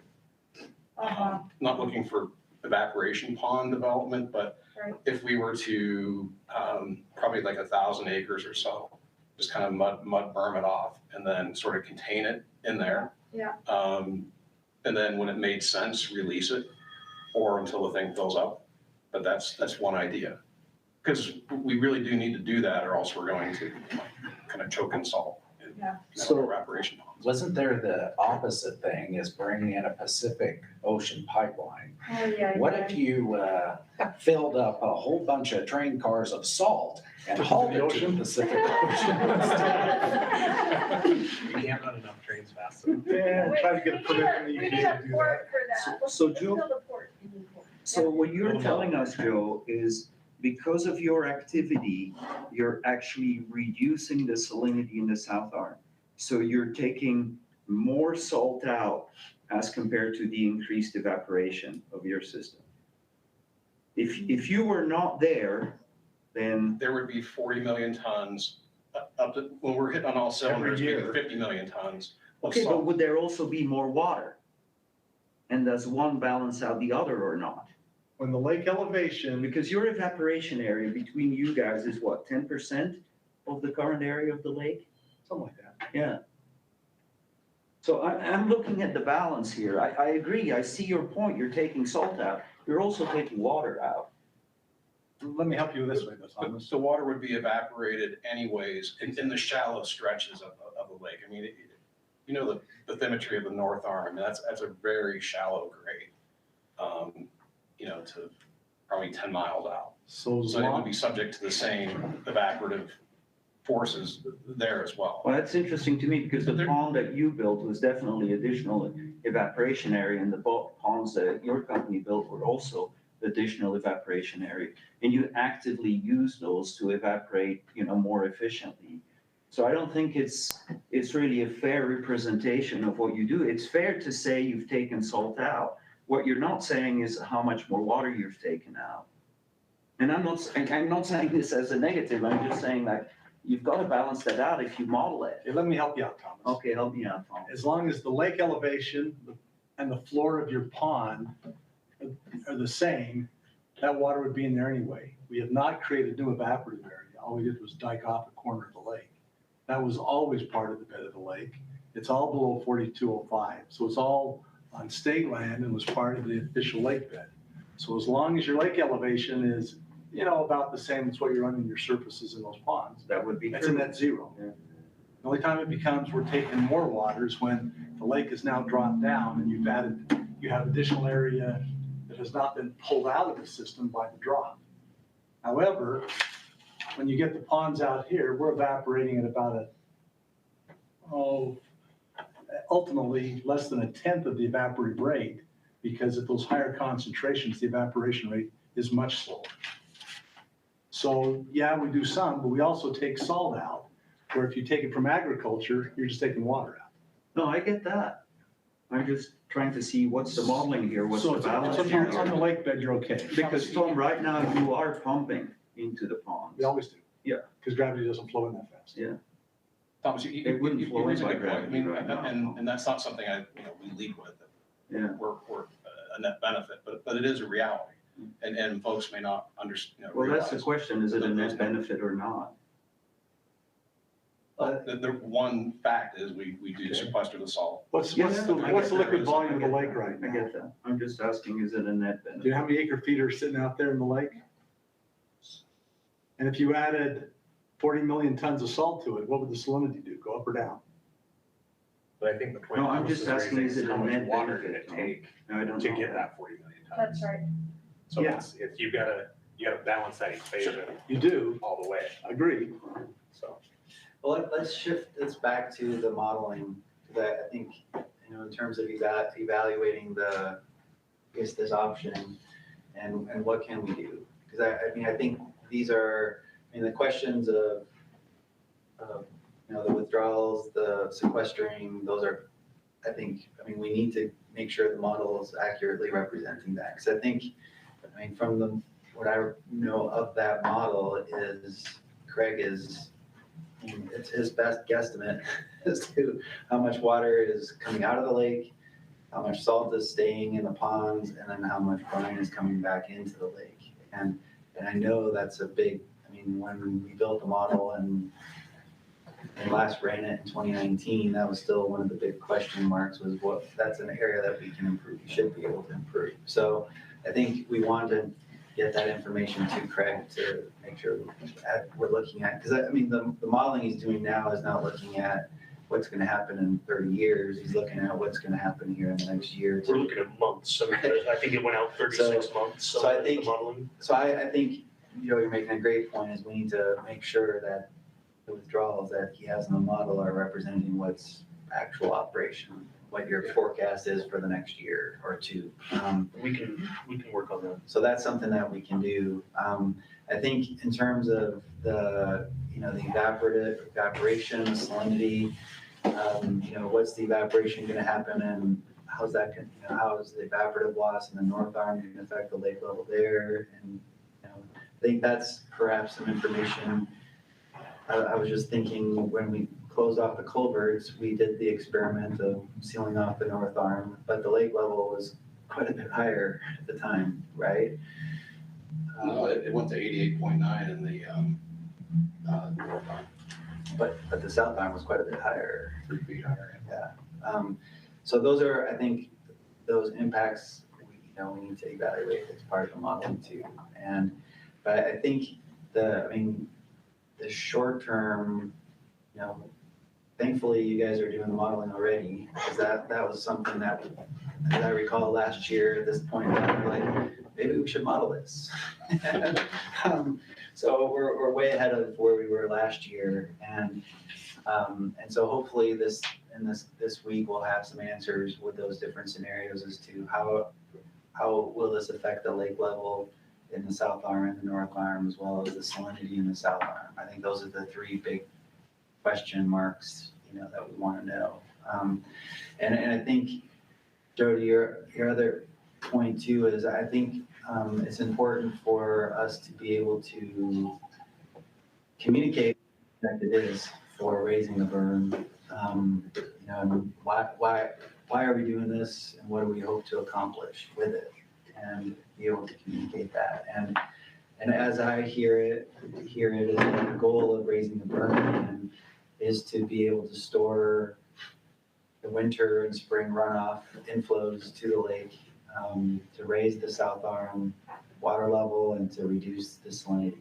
And that's, here in the short term. So it's a short-term solution that will have to be adapted. And we'll know from the modeling too, how that's going to affect you. I think the main point is whatever level we're at now, once it's sealed off and we know what the inflows are, we'll be able to model the evaporation rate and your withdrawal, so we can say intelligently, like in 36 months, if we bring this up over here, hopefully we know exactly where you're at. You're not hitting that, that point of not being operational. The one thing that came up, I think Ryan mentioned that there's a lag between, a runoff in dry soils, where you fill the Beto zone up in your soils first. There's probably a component of that in the north arm as well. So if it gets sequestered, if it gets completely cut off, and north arm is exposed an entire evaporation season, that's a huge area because it's such a shallow grade. There's going to be a Beto zone fill that occurs in the pore space potential sink. We've got this exact same thing in the south arm, is the lake level's dropped and all that shallow groundwater is drained out into the lake. And so as the lake level comes up, we have to recharge that very shallow Beto zone. And so those are things that aren't contemplated in the model. The model sees the lake as a ceramic bathtub. So at what level are you in trouble, Jeff, in the north arm? Or Jeff? Joe. Now we stopped pumping in August. We're out of brine. But that's because your canal has not been extended. But if you extended your canal, there's a point of Sure. There's a pump. Sorry, I just answering your question literally. The grade of the north arm, kind of at our canal, if we went out another 3,000 or 4,000 feet, we would sort of sustain like what we did this year, because you're not going to improve the hydraulics. You're in contact with brine, but that's a 6.2 mile long canal. You got to revamp the entire grade and drop the sums of pumps in order to gain, what our nameplate water right is. So just extending the canal kind of keeps us treading water to some degree. We're running 2 out of 10 pumps if we can just stay in contact with the north arm. We normally, in order to hit our full capacity, we run 10 pumps, and we zeroed in August. Now, we do draw from Promontory Point kind of on the shoulders of the evaporation season, so we do a pre-fill. The pump station 1, southwest tip of Promontory, maybe March through June, so that we may transition to that, but that's really the pre-Barron's Trench model. And West Ponds and Barron's Trench were constructed in 92 to 95.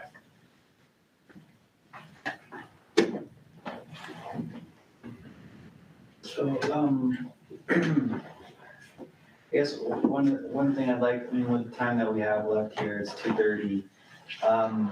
I'd like to, I guess, this matrix that I sent out to you all, I mean, option number one is exactly what we're talking about.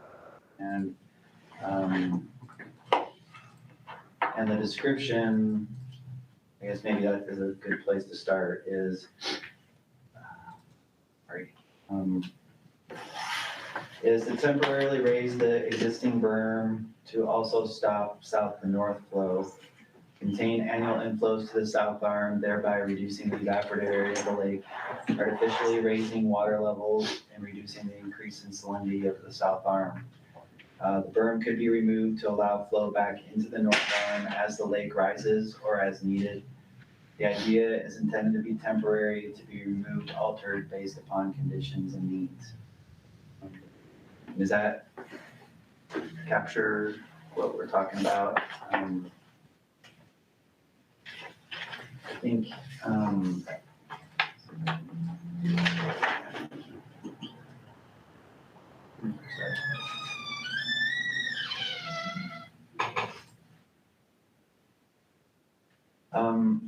I guess what I'd like to do with our time is to make sure, are there any other variables that we need to think about and make sure that we're considering here? Are there measurements that we should be making that can help inform this? I mean, the matrix, the way I set it up was, I think it's important for us to capture what our goal is for each of these options. What are we really trying to accomplish? And what are the potential impacts if we were to implement it? And then what are the potential benefits, the materiality of this? And, and some of the key questions that I identified here was just how long before Compass Minerals operation is impacted? Just to talk about that. If you extend your canal, that can buy you more time. But we don't know how much time, right? And then, can we lengthen the intake canal? Can we take water from the south arm? Can we seal your dikes on the west ponds? How do those, do those help the operations? A key question is, can the causeway temporarily serve as a dam? How does Union Pacific feel about that? They hate it, but they'll do it. Have done it for a while. And then how fast can we complete permitting, design, and bid and installation? Because those are key questions that Forestry, Fire, and State Lands is working through. But I guess just to ask all of you, are there any other variables that we need to make sure that we're evaluating, or key questions? How come there's no dust mitigation category for that on there? I thought that was one of the things that we were trying to. You've got a water quality or air quality impact. Oh, is it? Don't you? Okay. Is that what thought it is? there was. I didn't see that. I guess I was looking to try to figure out what the. It may be water quality, John. I might be lying. Yeah, I think I did have one. And certainly that we can add that back in. I guess that would be considered a benefit. I guess depending on what direction it goes.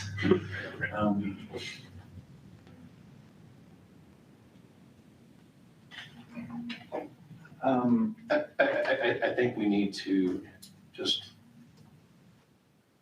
add on to item one, what the goals are. Otherwise, it just becomes a subjective thing and temporary. Right. There's no guardrails on that either, so you could consider what the objectives are in terms of salinity. And for talking about commodity extractors here, at 20% of your normal intake, you don't survive long term. You got to have enough revenue to keep you going. If you say, well, you get 10% this year, 3 or 4 years of that, everyone's out of business. So one mitigation that we're doing is we've reinitiated an importation of potassium chloride. So we can, in the past, you could really kind of, considering that there's two potassiums to one sulfate, or I'm sorry, one potassium to two sulfates, we can import KCl and really kind of boost production. So we're doing that now. That's expensive, really. It's marginal economics, but it keeps customers. Preserves your market if you think. It keeps the Central Valley and Florida in potassium. So I mean, maybe this is not relevant, I don't know, but if you did nothing and we had the same drought that we've had for the last 10 years, when would the lake be gone? Is it 7 years? Is it 10 years? It's that order of magnitude. Is that for you guys? Does that pose a problem for you or not? Well, certainly. Yeah. It certainly does. There is that 18-foot deep spot still out there between Antelope and Stansbury, which is, I think, a critical reserve in lots of ways. There's a deep pocket in the North Arm. It's public, it's out there. But has anybody looked at that? I don't know how you can look at that legitimately. I'm not sure what the question is, Thomas. Well, if you look at the same amount of drought or the same drought that we've had in the last 10, 20 years, it's similar actually. And then how much longer do we have the lake for? Seems to me it's somewhere between 7 and 10 years. I think so taking action that, may mitigate that and at least keep the Great Salt Lake there with the ability to evaporate and gain minerals out of it is, could be looked upon as a positive. I know short term, it may not be, but long term, yes. And we're all in that same bag, how many years of this trend before you saturate and lose the food chains? Sure. 2 years, 3 years, something like that. And then you're gonna, collapse the food chain, all the brine flies and brine shrimp and stromatolites will all be gone. Mm-hmm. And then they may come back someday, but it'll be quite a while perhaps. So, these are all finite things, and that's why I keep talking about the doomsday. If you have 3 more years like this, where are you gonna be salinity-wise? Are you gonna be saturated? Is there? And at what point does the salinity kill the shrimp's reproductive capacity to a large degree? And they've been amazingly resilient up to about 18%, but the research is showing that even at 16%, you start to see a reduction in the population. We just don't know, how fast that reduction is. Where do you fall off the cliff? Yeah, somewhere between probably 23 and 24, maybe 22, we don't know. Thomas, I don't have the answer for your question about how much longer we have in the lake, but I do think there is a point where the evaporative effect and then the inflows somewhat balance out. There's like a happy medium where, we don't completely lose the lake. There's a point where it kind of stabilizes even in those low levels that I've heard talked about. And I think that's something that some people are working on modeling, but I don't know where they're at on that. But that would be interesting to know, where that balancing point is and where we would find that balance. Is there any research out there that would suggest that taking the limited inflow and leaving it over a larger evaporative area is a better solution than reducing the evaporative area? Is there anybody that? I don't see that one. No, I don't see that either. So that would be the only lever you have right now then? As you get cook down to the last little bit, we just throw a pipe out there and pump it directly to the plant rather than go through it. Solve the evaporation. Maybe that's a question for Joe of, my ignorance to your specialty is, when does the regular portion of the North Arm function as the West Ponds do? And just fill the Vernon Trench and you can pull from the North Arm. Under like a severely catastrophic low lake level scenario. So that's going to change if the causeway is blocked. Right. So if the causeway is blocked and then the North Arm continues to shrink, and I mean, thinking like 10 years in the future, whatever, does that become a point where it replaces the function of the West Ponds? Our design is based on an assumption that we can pull in 0.6% potassium from the north. And then we concentrate it to 1.2 to 1.5% and then send it over the Barron's Trench. Right now, we're probably 0.75, 0.8% ambient north arm. Okay.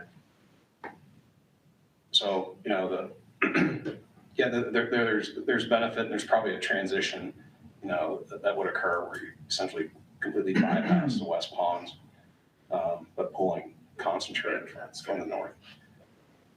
That sounds like it's very far down the road, like Yeah, no it's one wants to get.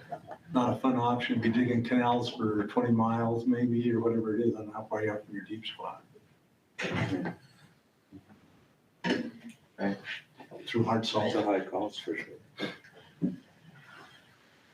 Well, I think from the modeling, as I recall, one of the critical questions was how do we better estimate evaporation? How do we characterize that in the model? And I think Water Resources has a group that's working on that question. But that is an important question, and I don't know if, you know, you all have enough. I gave Craig Miller evaporative curves by concentration. Oh, great. Super. Well, because I know the model, the USGS model, the engine uses evaporation as kind of the calibration, how we can tweak it, the model to get to where we need to be. But I think the model results that Layla and Craig come up with are going to be critical here to see, well, what kind of benefit can we get? And I think in terms of, John, the dust component would be, you know, would it be fair to translate that to a exposed lake bed? You know, what? I think you're gonna have the same evaporative of rainfall regardless. Evaporation from the lake is now half of what it used to be. It's now, what, 950 square miles, it used to be 1,700. So you're not quite half, but you're not half your evaporation, but you're down to 40% of your inflow. Right. Maybe 30%. Is this meeting cut off automatically at 3 o'clock as far as the broadcast go? Okay. Because they wouldn't start it till B minute. It was a countdown, wasn't it? Yeah. Well, anybody think of anything else? I mean, I wonder, in terms of the target elevation,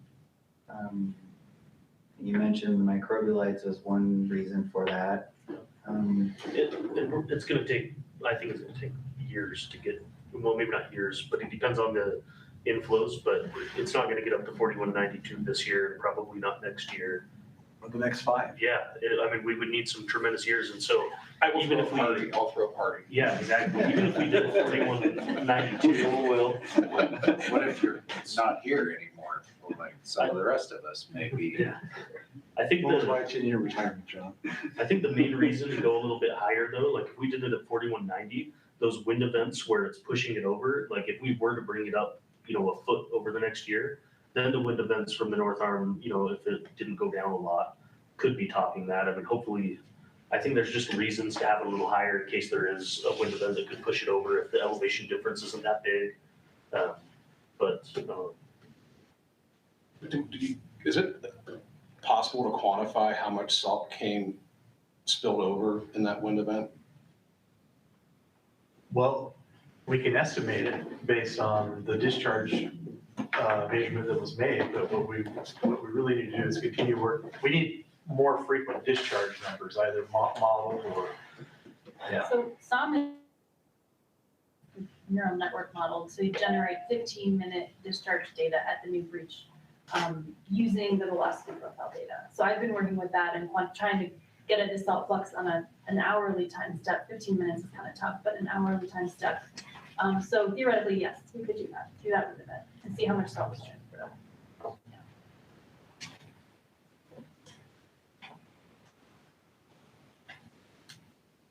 Yeah, when we're talking about elevation, I think we still also need to really focus on salinity for the ecological things. So it's fine if you have a 4192, but if you killed everything in the meantime, not too good. I think the idea of raising the berm again is to try to minimize the risk of doing it. Will it be successful? Is it sufficient? No, I guess we don't know, but in terms of options to try to reduce that risk, raising the berm, because that's the proposition, is that raising the berm is the only lever we have. It's the biggest lever we have, for sure. Maybe just to get back to you mentioned momentum as far as like being ready for that. Is that because it's easier to say, stop, don't do it because we don't need it, than it is to say, oh, we better get this done? Yeah, I think that right now there's a lot of energy and willingness to get this done. And I think that like we have the modeling happening, we're gonna get the design submitted to the Corps. The Corps is gonna have to give us, they're treating this like the maintenance of an existing permit, but they can turn around a permit within 30 days and say, we agree that this is within the permit you already have.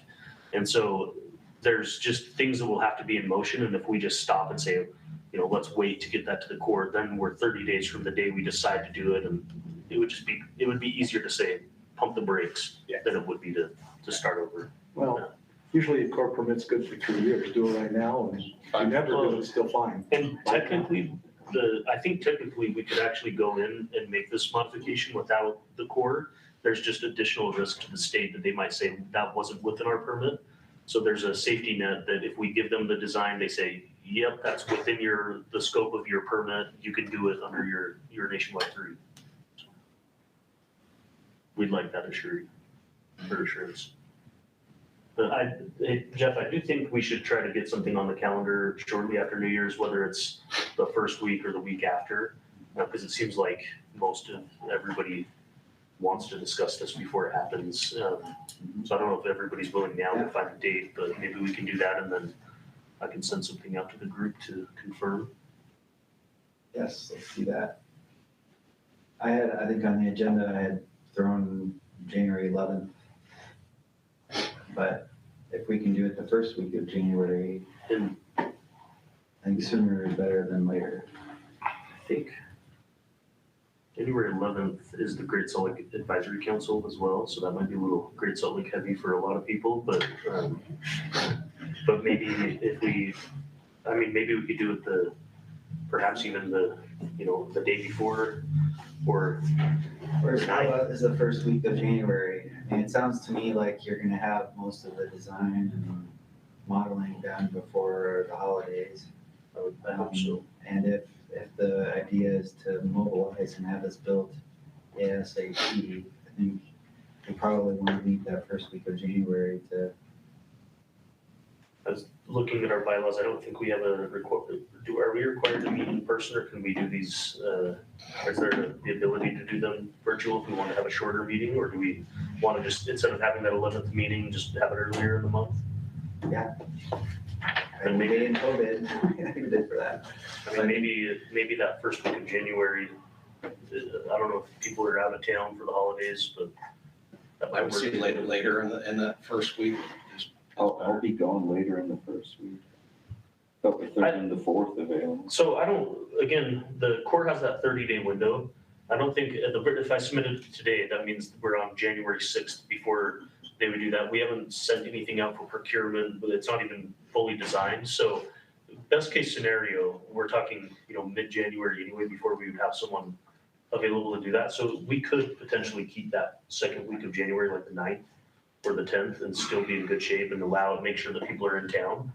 I think you're too scared of the Corps of Engineers. You sit down with them and explain it to them. I don't think they're gonna give you a hard time and they give you some clarity. They've been extremely helpful, and I mean, the fact that they're willing to turn this around in 30 days to me is amazing, so. Well, you wanna talk about any of these others, Jeff? But let me just give you some hints. I would love to be able to talk more about those, but let's nail down this date. So Tuesday the 10th, how does that work? Works for me. Good. Fine for me. Good, Christine? Well, it's fine. Yeah, Yeah. We'll- overall good for us, yep. Afternoon is better that day because I have a water council meeting. In the afternoon, Is there I any have chance that in the morning I do. or the 9th? might work? 9th is good for us as well. That's fine. Ninth is, the That's fine morning's for me. better for me and That's on the night. much better for me if that works. Morning, yours? The afternoon would be preferable. I got a meeting the afternoon, but later free. I got one from 1 to 3. At 3 p.m.? It's good for me. Sure. Might be late. No, that's fine. Okay. I mean, you said virtual, right? I think we can do it either way. If we're doing it on that day, we could sub our January meeting and just have. And it Kyle's in person available still, too. so- It's not like I have to. Yeah, we could do a hybrid so you can hop on virtually for those that are available. Okay, I'll send out an invite for the 9th from 3 to 5 p.m. 9 to 3 to 5. Yeah. Awesome. So, and then Tom, I'd love to get your thoughts on the other. Yeah, let me just give you some hints. I looked at number 4, and that's kind of my favorite one anyway. But rather than construct a dike, run a marine sheet pile system out there. You can do it off a barge. The Corps of Engineer counts as a temporary construction. It'll give you less problem because you can pull them back out if you need to when the time gets right. You've got a short spot there where the ground water's relatively shallow. It'll be relatively okay to work in, I think. And I just think that's one where you could make a big gain for not too much money. You got lots of dollars there. And truck dirt across there. It'll be turning dollars into dirt is always expensive, and turning dollars into sheet pile is also expensive, but not as. And you might be able to get a quicker turnaround on that one. So cut off Carrington Bay, cut off a big piece of evaporation, make the lake deeper. You'll push the lake shore closer to the eastern shore and reduce some of the dust. So that's why I like that one. Out of all the ones I looked at, that was my favorite one. All over in your comments here says, can we put the deep brine layer over there? I'm always thinking that's artificial. We ought to end that deep brine layer permanently. That's my recurring theme, if you hadn't noticed yet. Right. Okay. Yeah, I've noticed that. That's what I talk about, but it puts more water close to the public, so it cuts down the dust. It cuts off a big piece of evaporation where your chance of going up faster is better. I think that's the best winner in that list. So are you thinking, Tom, in addition to the number 1? Yes. Yeah, I would agree. Any other thoughts on the options? I guess what I would appreciate from you all on these options is, if you can review it, edit it, if you think my first cut at these things is off wrong or, needs to be edited, please send that to me because. The hard part, filling all these columns over here. Well, that's where I think Craig, modeling is gonna have to come into this because that's, if we don't see benefits, then, what's the point? Well, you can measure the benefits and know how excited you are to do any of those numbers. Right. No, but I think it's a good first cut at the options. I do too. Okay. And then I think the other key part to this too is, what other science, what data gaps do we have that we need to,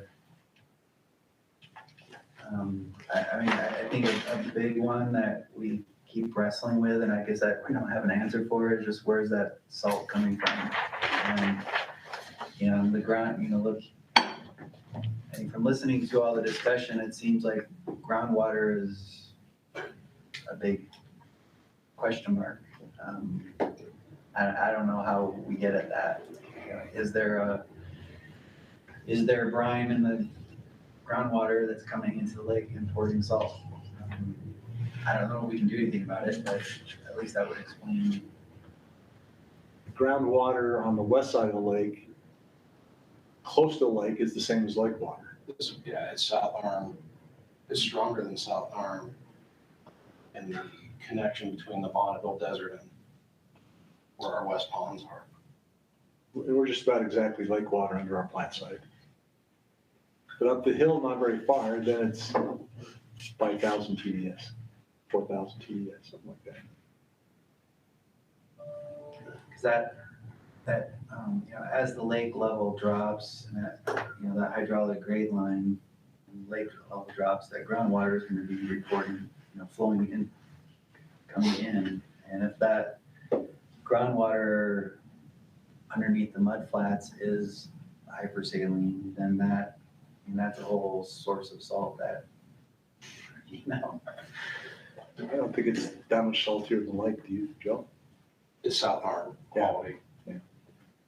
It's not the same as lake. It would likely evaporate before it made it to the lake.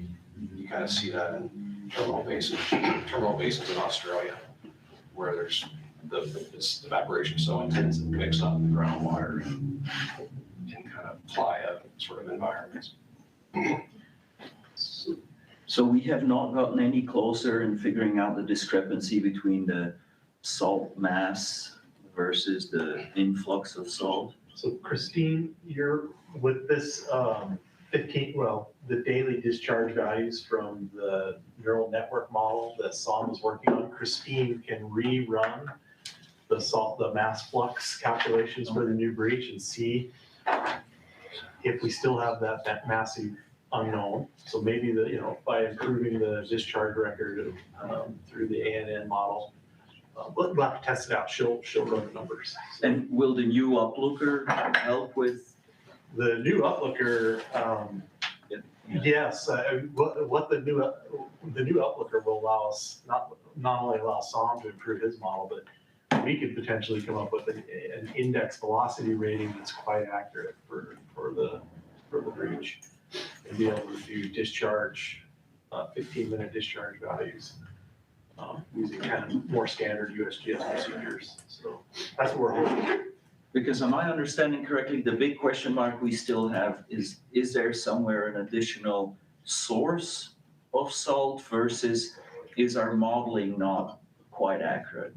Yeah, I think we're still working on that. I think, Yeah. but we've explored both. So we've talked to folks, the University of Utah, who are studying the Bonneville salt flats in the Newfoundland Basin. We were like, oh, maybe there's salt coming back into the lake after the West Desert pumping in the 80s. Yeah. It doesn't seem like that's a promising source of salt of the magnitude that we're working with.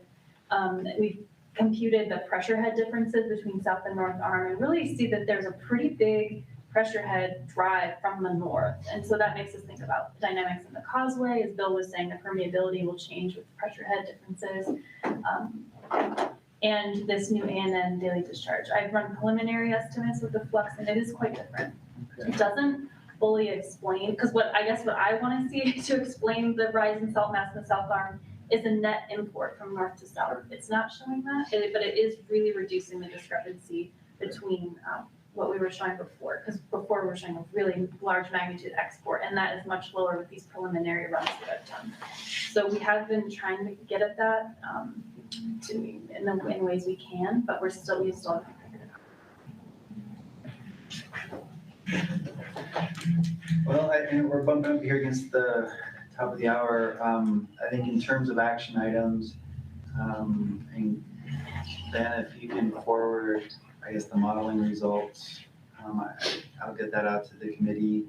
I can maybe take a crack at straw man goals for raising the berm, I guess similar to what we had last year, that I can get out to you all so we can think on that and edit that for the next meeting. And then with the ideas on January 9th, we can hopefully have some closure as to, okay, is this something we should do or not? And so we can provide a recommendation back to the divisions, the water quality and forestry, fire and state lands, and then I think to the Great Salt Lake Advisory Council as well later that week. So anything else? Just one quick remark. So regarding groundwater, at least in terms of volume of groundwater coming to the lake, just remember everybody, just a reminder, we're we're just wrapped up year one of a 3-year ground modeling effort to get at that, how much groundwater is coming into Great Salt Lake. So we're working on a model to help us estimate that better. I don't know how we would get at a brine component. I haven't talked to Tom Marston about that directly. He's kind of leading that effort in our office, but be aware that effort is happening. Okay, thank you. What time did we say we're starting on the 9th? 1? 3. 3. We don't wake up till 4. That's what you do. All right, well, thank you, everybody.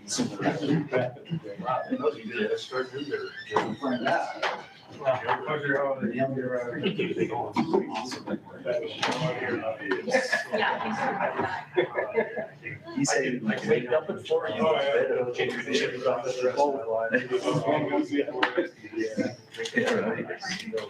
I was gonna add to.